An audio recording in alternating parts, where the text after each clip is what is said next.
The semifinals are through.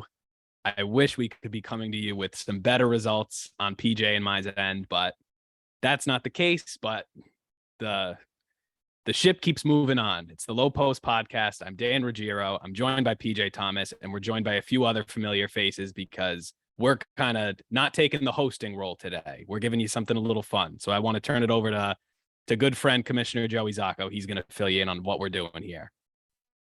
All right. Yeah. So more of me this week, but we are taking over the Low Post Podcast and doing our all-star drafts. This is where you guys are going to find out who made the all-star teams, but you're going to have to wait for the entire draft because these guys might be biased. Who's to say? Towards Duyes, boys. Who would ever think that would be the case?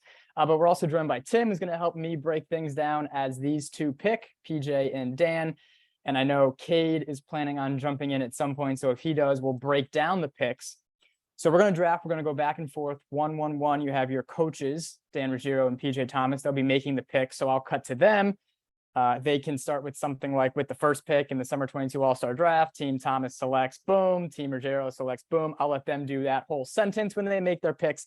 They know who the All-Stars are. You guys don't. So before we do a coin toss, we'll go to PJ because, of course, we were talking before he went on the air.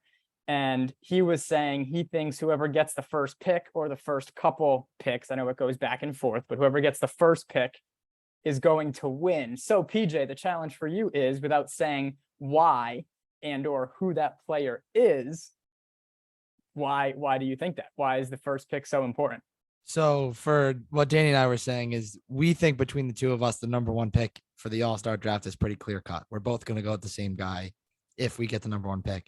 The 2 and 3 pick for us are the next two best players in the league, and they're just about equal. You can't go wrong getting either one.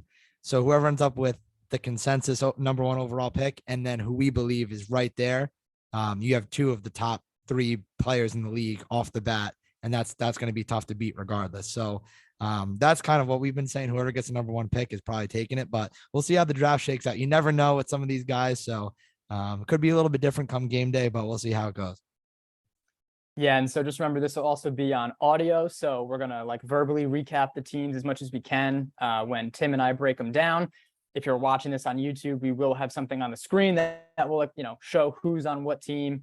And then after the weekend, so I'm going to make you guys wait the weekend, I will post the teams online. So you're really going to have to watch the video if you want to figure out the breaking news.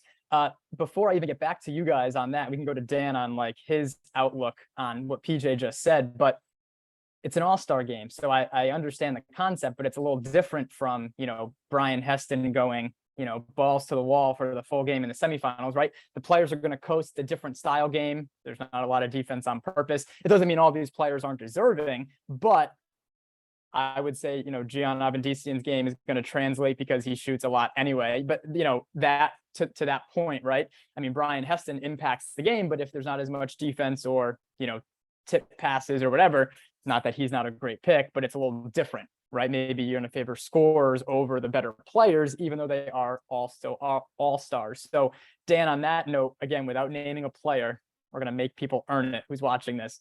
What's your outlook or opinion on that? Where maybe it's, drafting these teams isn't necessarily taking the team, the player you would start, a franchise with, right? It's a little different. Yeah, it's definitely, when I think about it, defense is definitely not the forefront of the all-star game. Like we've talked, like Brian's a great defensive player, but you're not going to take him for his defense in an all-star game. You're going to take him for everything else he can do. But that being said, I still think that there's plenty of guys, like there's guys like Gian that live and die by shooting the ball. Like they can get to the rim, they can dunk very well, but there's some guys that kind of rely on that instead of the shooting. So I think defense will kind of play into it a little bit when you're talking about the guys like a Colin Burns, like not to name too many names. I know you're probably getting upset at me about that, but guys that kind of their whole game is getting to the rim. That's where the defense comes into play. And that's where I think the decision-making is going to get a little tough, but it's definitely one of those like shoot first, ask questions later kind of thing. Yeah, and so let's go to Tim real quick, who's standing by, going to help us break everything down. So Tim, just your thoughts on that. I mean, let's let Tim break it open. If Tim had the first pick, and then we will do a coin toss and start picking players. Tim, if you had the first pick or the first couple picks, you can name some players because I know Tim is who's an all-star. And at this point, that group of players, I think we're all pretty much in agreement are all-stars. So that's not going to be the surprising part of this draft. But Tim, who would you take if it was, Team Kellogg over there and it was you as an all-star coach? Who would you take with that first pick? Yeah, like you said, it's obviously different than picking an actual team. In an all-star game, there's less defense, more flashy. I would take Gian. I kind of agree with what they were saying about how he's a guy that's going to like to get up shots, put on a show. I also think a sleeper could be a guy like Spence Freeman. I think he could maybe want to put on a show in a type of event like this. Those would be the guys I would be looking at. Dan, hold the laughs. God damn it. Anytime we talk about the halfway crooks, like, listen, you're on, this is my show now. You're in enemy territory. It's not all about the Duye's boys anymore. All right. So we will let, because listen, here's the deal. Dan's going to call it because PJ actually gets to coach. I mean, I'm assuming PJ can head nod. He's going to be at the All-Star game. So he has an advantage here. I mean, Dan's picking his team, and then, maybe they'll get you on some FaceTime if there's any Wi-Fi in the Johnston Rec Center.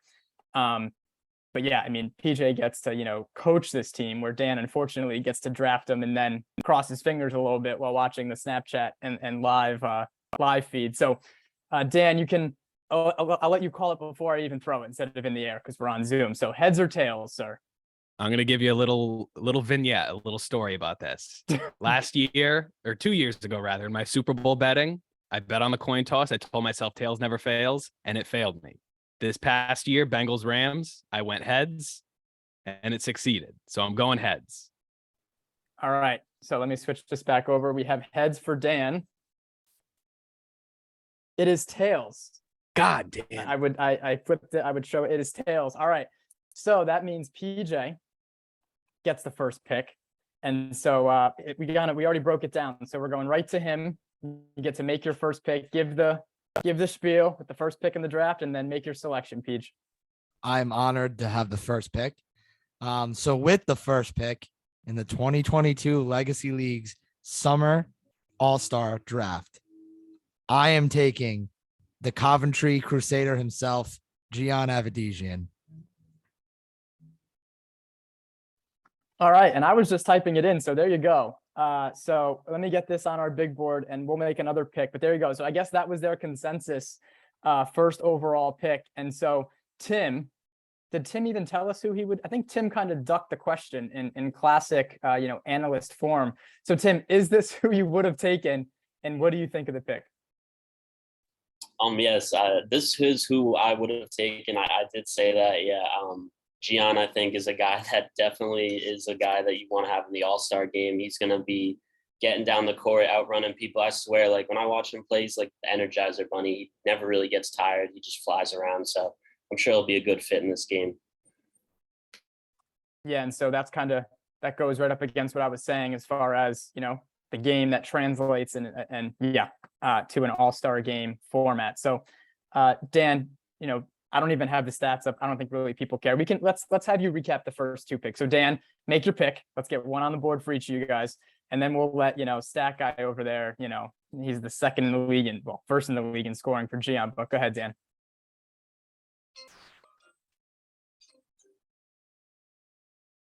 With the second pick in the 2022 Legacy League's All-Star Draft, I'm going maybe not with the pick PJ thought I was going to take, but I'm taking him because he's a two-time All-Star Game MVP, a teammate of mine since the 6th grade. I'm going with the Duye's boys' own John Kutu.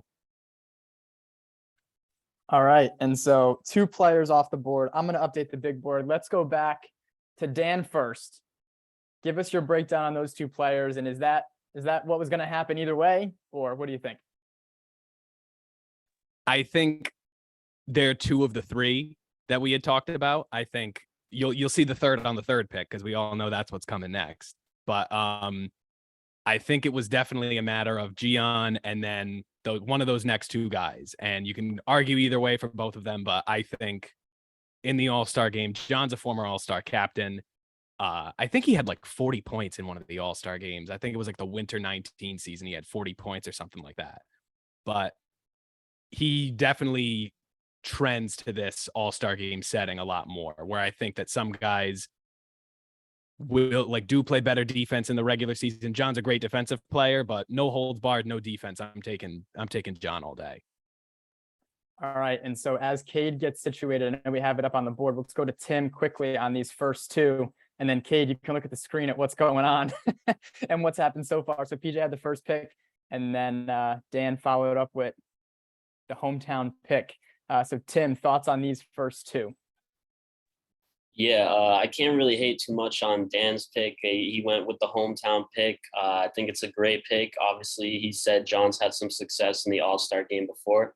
But also another aspect, I think John's a very unselfish player. I think he's going to be able to get a lot of other guys on the team involved in this one, make it fun to play with. And so Cade, putting you on the spot, go ahead. First two picks are in. All right, so did Gian get picked first? Is that what it was? All right. Yep. Yeah, I see that. I see the advantage in that. Obviously, averaging 40 points a game. Definitely gonna be a fun player to play with. I think when it comes to All-Star, he's not gonna be the number one player on the court, at least with all the players he's sharing the court with. So he's not gonna be as selfish, not selfish in a bad way. Obviously, his team wins, but with the ball, so he's gonna pass that around. I think he's gonna be a really fun player to play with. And obviously, John's a great pick. One of the top players in the league, gonna share the ball. All right. And so let's get back to, we're going to go back and forth here. So PJ, let's get your next pick, and then we'll go from there. So with the third pick in the 2022 Legacy Leagues All-Star Draft, you're going to see our third guy here, but I'm going to go with a very good friend of ours, Brian Heston. All right. And so Brian Heston is the third pick. We're gonna do two picks, and then let's just do that. We'll do two picks, then we'll break it down. We'll kind of keep this moving, and then we'll do some big picture team stuff at the end. So Dan, is the pick in? Is the audio back from the draft? I'm not going to do the audio every time. Okay. I'm not going to run you down with that. But yes, the pick is in. Yeah. With the fourth pick, the team Ruggiero is going to select somebody that you might say that Vinny Volpe is their kryptonite. They've kind of butted heads with us kind of frequently in the past, but we were saying All-Star game setting. I'm picking them. PJ's giving me the thumbs down. He knows exactly who I'm taking. I'm taking Jose Mercado from Lob City. All right. And so, two picks are off the board for each team. So let me get that back up on the screen. We'll go to Cade, and we'll let these guys break it down. And so now you can see it is going to be Kutu and Mercado and Gian and Heston. So Cade, thoughts on the first four All-Stars taken so far? I mean, we just got two of the finals players taken right there, Brian versus Jose, arguably the two best on each team. PJ didn't like the Jose pick, but he doesn't have to worry. He's not on his team. I think Brian's a great pick. I think he probably was the best player left available. That's arguably could be countered with Jose, obviously. I think those are two good picks. I think Jose and John, I'm excited to see that duo. I've never seen that. I don't know if it's been in the past All-Star games, but this is my first one. So I think John and Jose are going to be a fun duo. And I think Gian and Brian are going to be a fun duo. Both of them are great at shot blocks and steals defensively. Those two are going to be a pain to play against. So for sure. And so Tim, instead of breaking that down, which you can obviously give your thoughts on that, is there someone else you might have taken? So we got a thumbs down from PJ. It's okay to break the rule of not mentioning players ahead of time, because I think we're still in that range of players that we expected to see. So I don't think you're going to break any news. But is there anybody you would have taken fourth or third in that case, if you had the pick? I love that Tim is the new GM. Tim's the fill-in GM. I'm getting all those questions. Go ahead, Tim. Yeah. So a couple players I possibly would have looked at. I know this guy doesn't really get a lot of love because of the team he's on, but I think in an All-Star game setting, a player like David DePina could be a very good player to have, considering his athleticism is up there like with one of the best in the league, along with Jose. But obviously I can't complain about these two picks because they are both in the finals and are both the most impactful players on their team. So I think you can't really go wrong with those two. Yeah, and so I did forget to mention there is one All-Star from each team. So keep that in mind, and that gives us 6 other spots for duplicates from teams. And the only other thing to mention before we get to PJ's pick, and to even keep in mind, I guess I like to critique the coaches, obviously, with a player like David DePina, who did have the ball a lot, or Jose kind of, I mean, he runs their offense, or even, Johnny for the Duvier's boys running their offense. They're going to be on the floor now. Obviously, it's an all-star game with 3 other players who, can also do things with the ball, right? So, not only is it important for them, and they're all great scorers and they're all deserving and all that, but it's going to be important for who can play off. And a lot of these players have played, in high school, whatever, in college with other great players. So it's not new to them, but who fits into that style of game, right? Where they're not always going to have the ball like they may have, on their team in the Legacy League. So the pick is in. This is going to be the 5th pick, keeping track. Let's go back to see who Team Thomas selects. With the 5th pick, I'm building a team here. Okay, Danny. I'm building players that are going to work well together. You can do whatever you like, but with the 5th pick, I am going to take who I believe is one of the best leaders of a team this year. Their team's record might not reflect that, in Taj Eddington. All right. So there you go. So Taj Eddington goes 5th. He's opened the door for me. He has no idea. It goes in front of, Dev, as I know we call him now, or, I won't even name anyone else. There's obviously other players that we can assume would be in the All-Star game.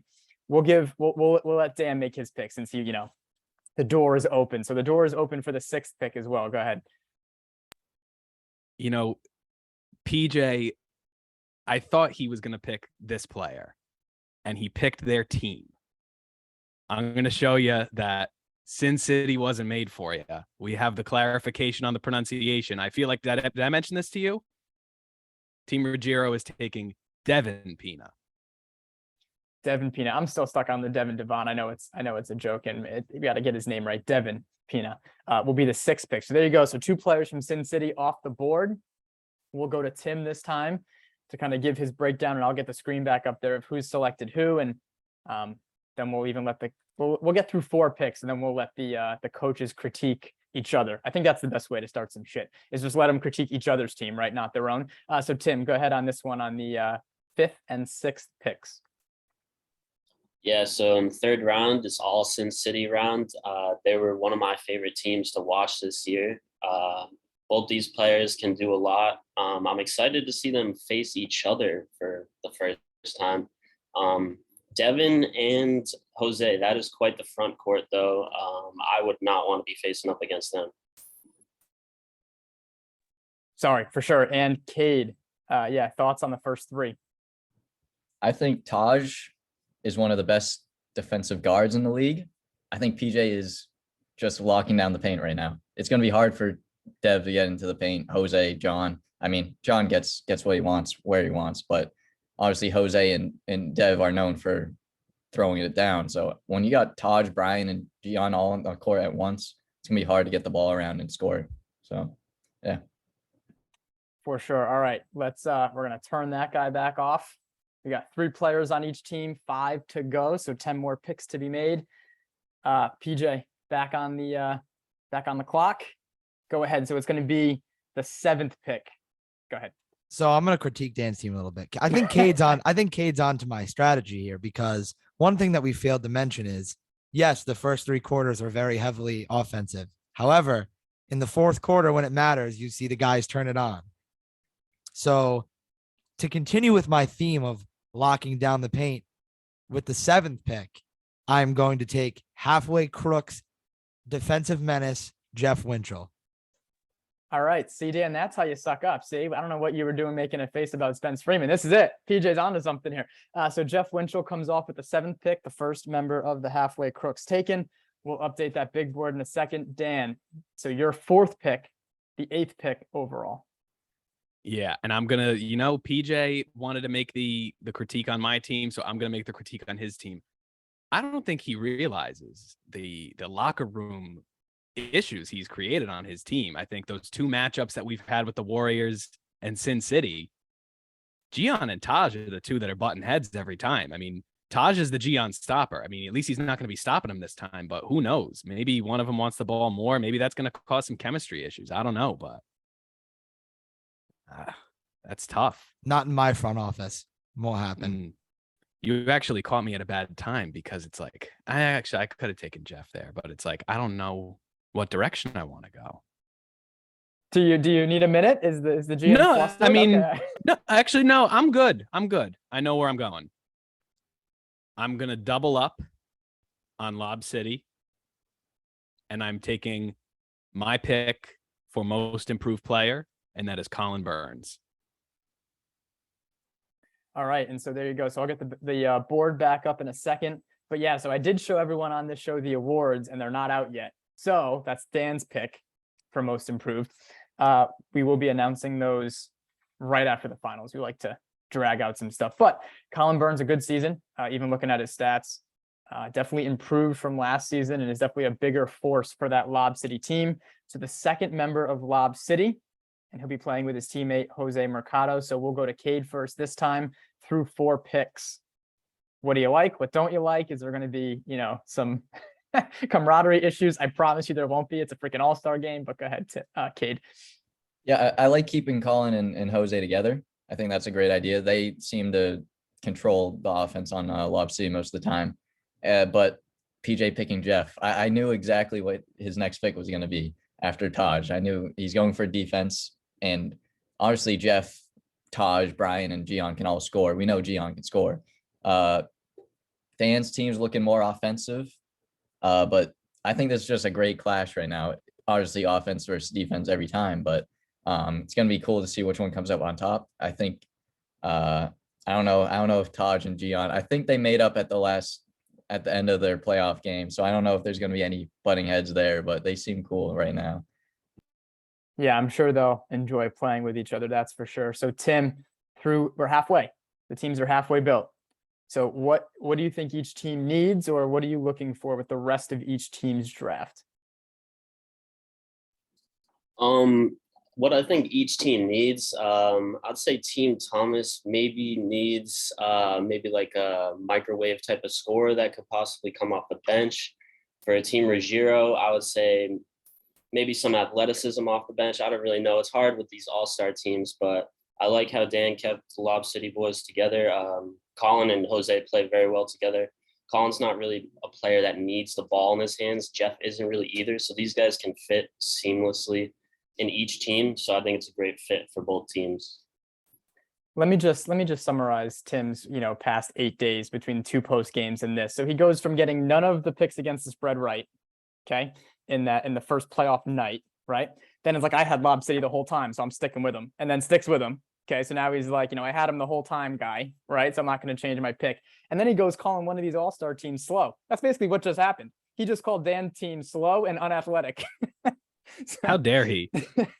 Bold strategy. And I do want to say, hey, he was saying that Cade was saying I look more offensive. They say defense wins championships, but what does offense win? Games. And what is this? Games. A game. Damn right. Let's go to PJ for the 9th pick.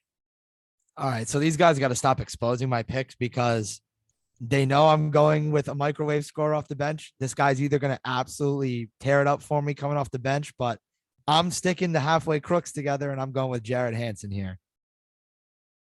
All right. That was, my guy, but that was not the, there's a couple options for microwave scorer that on my list anyway, and I'm not even going to give it away, but I mean, shooting it well. And especially with that, with that team, I like it. All right. So Jared Hansen off the board with the 9th pick.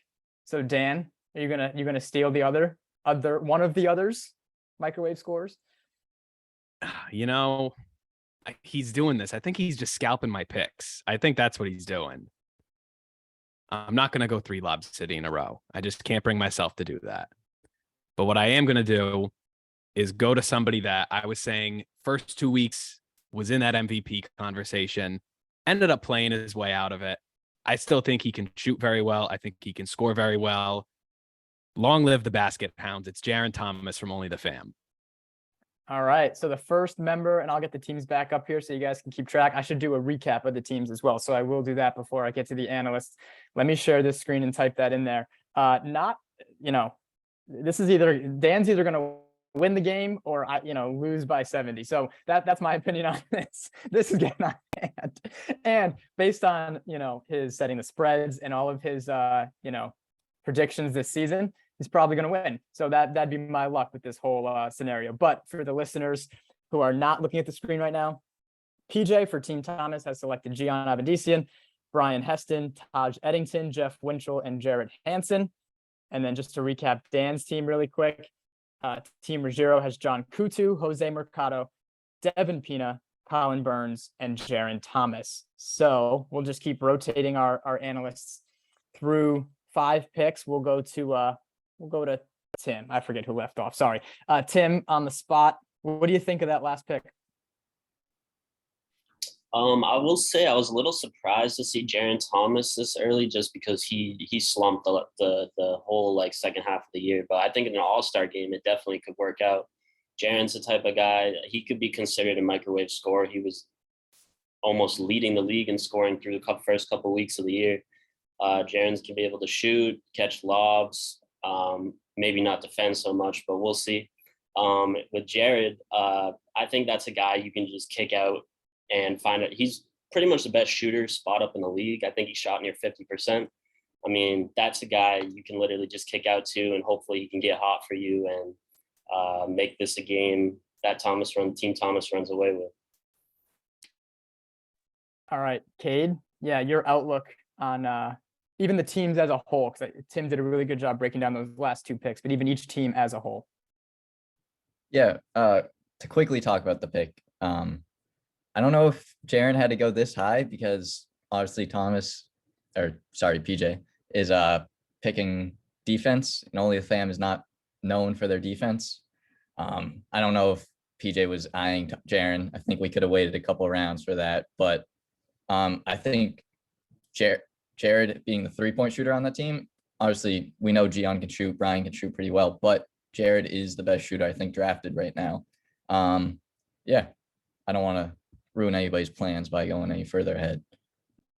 Yeah, no problem. And I know we are also semi on a time crunch, so let's make some more picks. And then I do want to give the captains a chance to bash each other. They did it a little bit, but that's how we kind of get the good stuff. Let them go at each other. So PJ, back on the clock, pick number 11. So Danny fell into my trap and decided that he was gonna keep 2 of the Lob City guys together and say, I'm not gonna take the third one too. Well, I'm gonna take the third one, and my other microwave scorer off the bench, Cody Crawford. Yeah, and so we didn't see him much in the semifinals, but we have seen him in all-star games. We've seen him in regular games get hot. Again, it must be a thing against the color purple, especially this season. He hit a lot of threes, but is known for that. And in an all-star game, there you go, fits right into everything the analysts just said about Team Thomas. Dan, your pick. PJ wanted me to wait until the last round to pick this guy, and I can see him throwing his hands up, and there's a little bit of animosity because the blood is still fresh, the wound is still open. But if he's going to take a werewolf, I have to do the same. I'm picking Sam Clifford. All right, so there we go. So let's through 6 picks. We'll go back to the analyst one more time. So Tim, I think Tim always goes first. That's right. Go ahead, Tim, on these last 2 picks. Yeah, I honestly wasn't sure if Sam Clifford was going to go till the end, but we do see him getting selected here. I think he adds a good aspect to that team, a player that he can kind of do everything, get to the basket, shoot a little bit. With Cody, PJ obviously is adding a lot of shooting to that bench, a lot of guys that can come in and spot up, which I think is a good fit for an all-star game when there might be a lot of potential open threes in this game. But yeah, I think for Team Ruggiero, Sam Clifford, Jaron Thomas, those guys are lengthy, can affect shots. I think those will be a good fit off the bench. All right, and so we're going to go to Cade after these next 2 picks, because then we can do some big picture stuff and get it instead of kind of going back and forth. I got the thumbs up. All right, so PJ back on the clock with, math is hard. Pick number 13, I believe.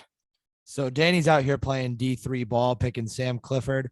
I'm out here playing Division I basketball.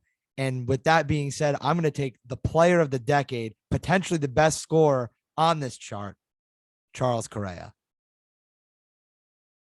All right, so there we go. Charles Correa, which is one of the people that came to my mind when we were talking about microwave scores. So shout out to him. because we've seen it when he is present at the games, and we'll leave it at that. So Dan, your next pick. I'm picking somebody that they're near and dear to my heart. And, I get on them every week. We met week 8. It's all love. And I think it's perfect to go full circle and have them lead me to the promised land. I'm going halfway crooks. I'm going Spence Freeman. All right, full circle is right. So now we go to Cade, and I'll get it up on the screen. Actually, I will. I'll let Cade go, and then I'll recap the teams before we make each team's last pick. Go ahead, Cade. Yeah, I like the Spence pick. I think Spence brings the energy any team needs. I know PJ doesn't like that pick, but yeah, we're coming to the point where we've got the scorers, we got the defenders. Now we're just adding great additions, basically. Charles, he's been balling forever. He can ball, he can score basically any way he wants. I think those are great additions. I think PJ's team's gotten really small ever since that Taj pick after Jeff. Jeff was the last big pick. We're going a little small there. But you got Brian. But you're gonna have to work on those lineups if Dan's gonna put a big lineup out there. Good luck on defense for that one. Cade said, I will not be outdone. Tim, you're going to call him unathletic. I'm calling PJ's team small. There you go. So shots fired back and forth. I'll recap the teams after the last pick. I lied. Let's make those picks. Then we'll get the captains in. Then we're going to do some finals previewing as well as the All-Star game previewing. So let's turn this back off. Maybe. Now it's gone. PJ, your last pick. 2 guys left. Your last pick. So the beautiful thing about this is I'm going to make Dan's team even less athletic, minus Johnny, because you're my boy. Love you, Jay. And I'm going to take who I think could be the most athletic guy on this list with my last pick, another big. I'm going to take David DePina. All right. And so that leaves Mr. Irrelevant, as they call him. Dan, go ahead and make your pick. So sad to call him Mr. Irrelevant because, he's a well-rounded player. I think it's around 13, 14 points a game, maybe 8 rebounds. I think a steal here and there. He's a good player. And it's sad that the end of his season came at a 45-point loss to the Duyes boys from the Lincoln 18ers. It is Brendan Reddington. Yeah. And of course, I didn't mean it in a bad way. That's the last pick in the draft. But Dan, to Dan's point, yeah, season ends like that. And then here you are as the last pick. But that means he is the last All-Star. So before I recap the teams, shout out to Paul McGuire, who would have represented the Ozone Boys, but was unable to make it on All-Star night, and Vinny Volpe, who would have also been an All-Star. So we don't even have to tell you who the replacements were going to be because all these people got votes, and it was very close on that regards. Let me share this screen and recap the teams for the audio listeners, and then we'll get some analysis breakdown. We'll go back to the captains. We'll do some final stuff, and we'll get out of here. So Team Thomas features Gian, Brian Heston, Taj Eddington, Jeff Winchell, Jared Hansen, Cody Crawford, Charles Correa, and David DePina. And that means Team Ruggiero has John Kutu, Jose Mercado, Devin Pina, Colin Burns, Jaron Thomas, Sam Clifford, Spence Freeman, Spence Booker. I'm sure Dan will be repping that now. And Brendan Reddington. So you guys have the teams on the screen. We'll go to Tim and then Cade. Tim, you can make a pick. This is the time. Let's do it. Let's recap the teams as a whole, and then who you think's going to win. Okay. So I wasn't really sure who I was going to pick, but the last pick I think made a difference. I mentioned David DePina earlier. I think PJ made a great selection with him in somehow the last round. I would agree with him that he's one of the best athletes in the league. And I think in a game like this, if it gets to be transition or possible lob opportunities, DePina is going to be a seamless fit for that team. So I'm going to take PJ's team, but I did like Team Ruggiero's bench picks. I like Sam Clifford. I like Spence. I think those guys will be really key off the bench for that team in this game. All right, and Cade, yeah, let's do it. Make your pick. I was going to go with whoever he didn't pick because when it comes to All-Star week, it could go either way. I'm going Dan. I think his team is great all around. I really like, I know PJ doesn't, but the Sam Clifford pick I think was a real steal that late. I like the Spence pick. Obviously getting Brennan Remington at the last pick, I don't know. I think he can add as much defense as you need in an all-star game. And he's a good shooter. If he can shoot the ball when he's open, it goes in. That's all you need from him. But yeah, either way, I think it's going to be a great game, but I'm going with Dan. All right. And so before we get to those two, let me shout out. This will be Heston's 7th All-Star game. We're looking at Cody Crawford's 6th, John Kutu's 4th, Jared Hansen's 5th. Sorry for going out of order. Paul McGuire, Vinny Volpe, and Jeff Winchell would have all been. This is their second time being named an All-Star. Jeff will play in his second All-Star game. I do have the All-Star MVPs up there. I know we mentioned them. I can pull that up in a second. We'll go to PJ first. Everybody else is a first-time All-Star. So 1, 2, 3, 4, 5, 6, 7, 8, 9. 9 players making their first appearance in an All-Star game. So we'll see how that impacts things. But PJ, looking at your team, how'd the draft go? Did it go as planned? Who do you wish you could have took? Are you ecstatic? Do you want to give another thumbs down? Go ahead. The only player I really wish I could have taken was Johnny. I was hoping he would have fallen, but I knew Danny and I were either going to go back and forth between Heston and Johnny, whoever went second. So he's probably the only guy I would have stolen. I'm not too concerned about winning this game. I know my coaching ability and I know the guys that I have, and they're going to be just fine. The team chemistry is going to be off the charts. I think I have some absolute lights out shooters off the bench if they can get hot, and they're going to be left open in an all-star game like this. So I think my spread, I think I beat Danny's team by at least 40. All right. So we're going to let Dan respond. And I know I actually go ahead. Yep. This is it. Go ahead, Dan. I don't want to hold it back. Go ahead. I mean, I'm so confident in my team that I'm not even traveling to be there. PJ is so scared in his picks that he's got to go there. He's got to sit on the bench with them, and he's got to actually coach this game. He might even wear a suit. He might even bring a clipboard with them.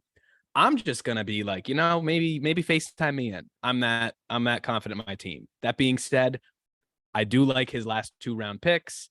And I think ultimately it just comes down to the coin toss there. I mean, I would love to have Charles. I would love to have David Dupina, but I mean, sometimes that's the way the chips fall. For sure. And so let me also mention, shocked that either of you didn't take John Kutu first, since he is the last 2 All-Star game MVPs. Greg Holt won 1, Heston won 1. So there you go. So at least each of you have one of those guys. And Cody Crawford won the first All-Star game way back in the fall of 2017. So Kutu, the lone player with 2 All-Stars. Any other comments between PJ and Dan before we do some final stuff? No, I got head nod. That's They're it for silent. me. All right. No, I mean, Johnny's the X factor in these all-star games, but I mean, it's tough when you have a guy scoring 43 a game to not take him one strictly for offensive reasons. But if I had second pick, I was going Johnny. So, that's the only thing I would have changed there. This is the time where I'm glad I got the second pick, because it means I get John, and that's it. I'll let our play do the talking. All right. Anything from the analysts are good too. You want to do some final stuff quick? I know. All right. I think they're all right. They made their picks. We're good on that front. Let's look ahead to these finals. So I know no Dewey's boys, as we expected, a rematch against Lob City, but it will be the Werewolves taking on Lob City in that matchup. These guys met in winter 19. I know Tim and Cade already did their preview on the post game, so you guys can check that out. We'll let PJ and Dan, we'll go to Dan first. We'll let them kind of take over here for a little while. I know we got 10 minutes. I want these two to give their previews.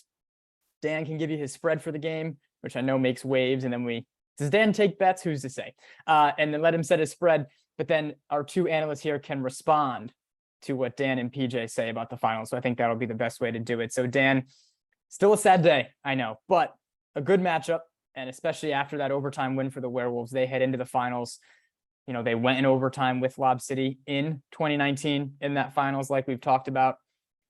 Clifford kind of replacing Dave Campbell, who you guys have played against. So a similar look on that front.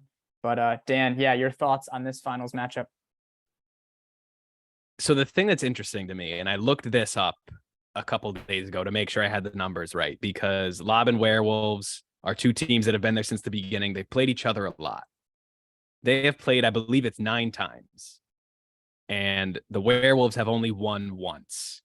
and it was in, I believe, last season in the regular season. The only time they've ever beaten Lob City.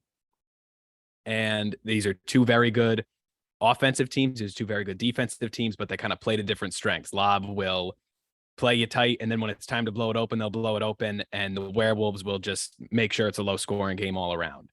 So I think it's definitely going to be a very interesting matchup. I know these teams always play very close, and it's definitely not going to be as high scoring. Actually, maybe I'm not going to say definitely. I'm not going to put that out there. I don't think it's going to be as high scoring of a matchup as we're expecting. But that being said, I do still think I'm giving Lob the edge here. And I know that's kind of the fan favorite pick from the post-game show, but it's hard to not favor them, but I'm going with it. Yeah, PJ, let's do it. I think Lob's going to win. I'm going to just come out and say that off the bat. I don't really want them to.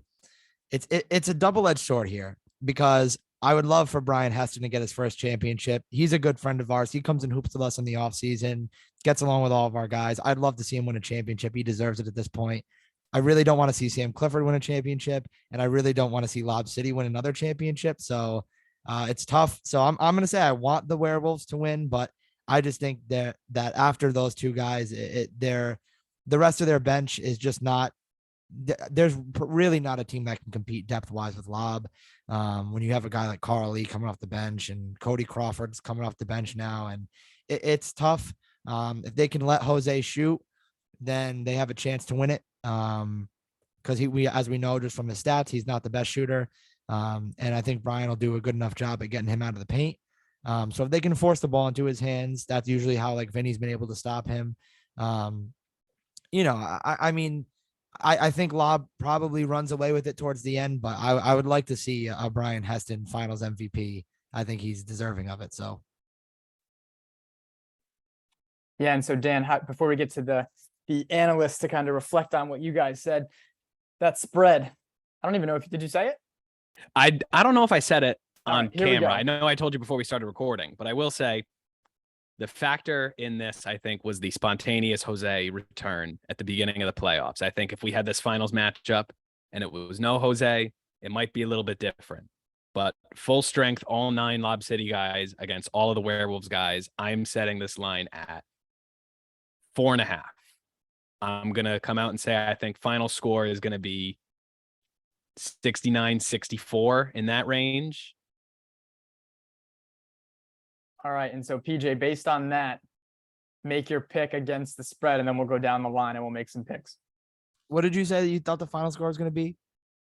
I said I'm thinking like 69-64-ish. Actually, the only thing is, I did make the note of this on the Low Post Pod Twitter. Lob is, I don't know about how Werewolves are with covering the spread. I can't remember the numbers in my head. But Lob was the worst remaining team against the spread in the playoffs, and they failed to cover the spread in the semifinals. We set it at 10.5, only a 10-point win. So they're like, I think 3-6 against the spread since we started setting spreads. So use that info at your will. Yeah, I'm going to say that the Werewolves cover that 4.5. I think the final score is even lower than what Danny says. I'm going to go 58-56. And I think it's like it comes down to a possession. Just because I know how nuclear Brian Heston's going to go in the finals. And you know how the Werewolves, you could be, I mean, we had a little bit of the Werewolves in us, last game being down by 10 with 2 minutes left. And that's usually something that they do where they can slow the game down on your end and speed it up when they have the ball and really make a close game out of nothing. So I think the Werewolves cover that. I still, unfortunately, think Lob's going to win again. But I'm going to say that Lob does not do well against the spread again, and that it's much closer than we think. Joey, when are we going to do something about the competitive balance in this league, huh? So, all right. It's not like they're unbeatable, as you guys know. And so the only thing that I considered is, and it just would be such a pain in the ass, to be totally honest, would be like people sign up individually and then we draft. And that just gets tricky where then everyone's all mixed up. I mean, then teams and jerseys and people not wanting to play with people and people like it's a big undertaking that I've thought about, and that would definitely shake things up because everyone's on a different team with different people and who's picking the teams and how many teams and all that. I mean, they've been beaten. I mean, I don't know, you know, to be the best, you got to beat the best. So let's see if the Werewolves can do it, right? Let's go to Tim with that spread to make his pick.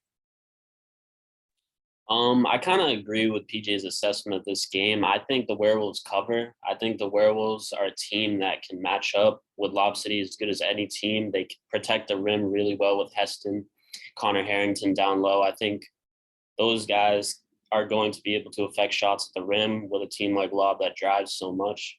So yeah, I got Werewolves covering, and I do have Lob winning. So I anticipate a very close matchup. Right. Any picks? So there you go. Cade?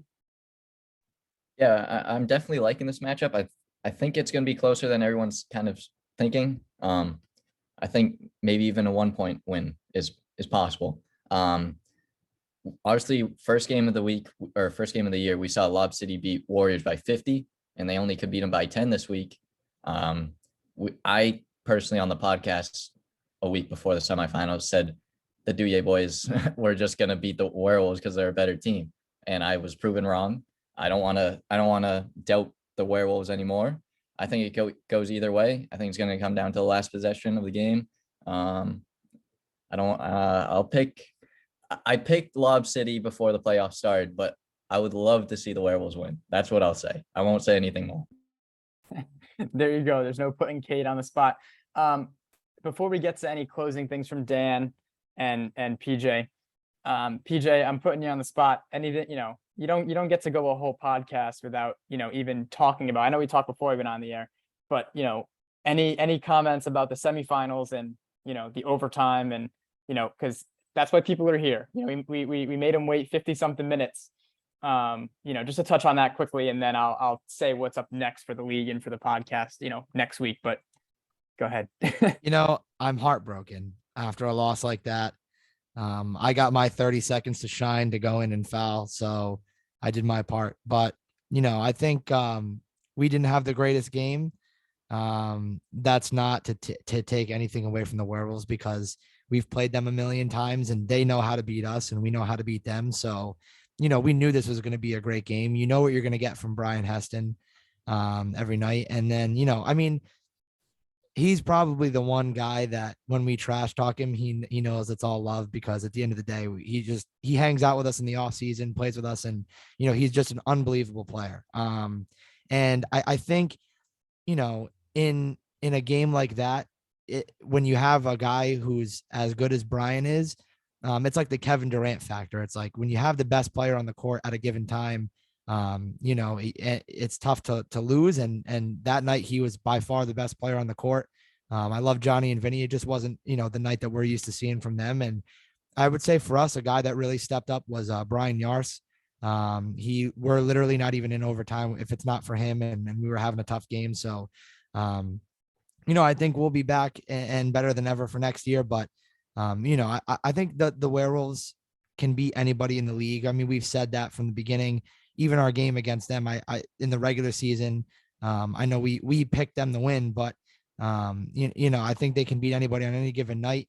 And it sucks to have your first loss be in the semifinals for the season, your first loss in a few years. So, you know, it happens, but at the end of the day, you know, the team that played better that night won, and there's nothing really else to say with that. You know, you can't take anything away from them. And we would have liked to have some calls go our way, but if you leave the game up to the refs, you're not doing your job. So, you know, that's where I kind of stand with that. So.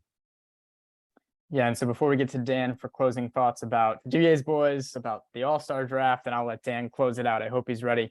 The guys will hopefully be back next week with a regular podcast, maybe the last one, to break down the finals, to do a little more previewing of their All-Star game. We'll let Dan, now that he knows the teams, get those stats together and, you know, do some previewing of the All-Star game, which will be the following week.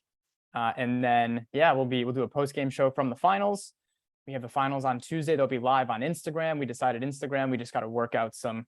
Dan was saying it was okay. That's who I was texting during the semifinals. that the feed, when I save it, it's like a little choppy and it makes me nervous, but that it was okay. So we're going to work on the internet issues, but we will bring the finals live. So Dan will be able to see that. And yeah, we'll do a post-game show next week. Like I said, from the finals, and that'll be the last one. And then All-Star night with our 3-point dunk contest and All-Star game. So Dan, you guys, analysts, very good job. Thank you. The draft was a success. We'll get all the players out there. We'll see who thinks they were snubbed. And then Dan, you can take it away. Yeah, I mean, thank you for kind of taking a load off my vocal cords this week. I got COVID last week, so I'm recovered now. So I'm glad that my my respiratory tract has a little bit of a extra rest. But it was a good draft for some of us. I don't know about others, but I'm excited. I can't wait. I hope I am able to get a live stream of the All-Star game as well. I want to see John get his 3rd straight All-Star game MVP. But that's going to do it for me. I would hope that does it for everybody else. It's the Low Post Pod. It's final season. Don't hit the door on your way out.